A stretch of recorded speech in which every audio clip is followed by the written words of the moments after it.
बिस्मिल्लाहिर्रहमानिर्रहीम। पाकिस्तान की खुफिया एजेंसियों की रिपोर्ट आ चुकी है कि तहरीक लब्बैक पाकिस्तान के बानी अल्लामा हादम हुसैन रिजवी साहब के उर्स मुबारक में कितने लोगों ने शिरकत की, ये इज्तिमा कहां से कहां तक फैला हुआ था, सारी रिपोर्ट मैं आज की इस वीडियो में आप लोगों को पढ़ कर सुनाऊँगा।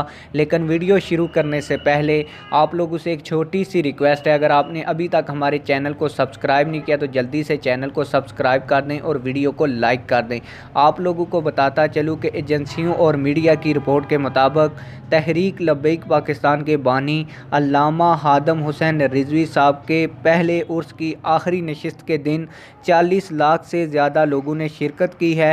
इज्तिमा के शुरका 8 से 10 किलोमीटर तक फैले हुए थे। ये इज्तिमा पाकिस्तान की तारीख़ में सियासी, समाजी और मजहबी इज्तिमात और जलसों में सबसे बड़ा इज्तिमा साबित हुआ है। पाकिस्तान की तारीख़ में इससे पहले ऐसी कोई मिसाल नहीं मिलती। आप लोगों की इस रिपोर्ट के बारे में क्या राय है, कमेंट सेक्शन में अपनी राय का ज़रूर इजहार करें। मिलते हैं किसी और वीडियो में। अल्लाह हाफिज़।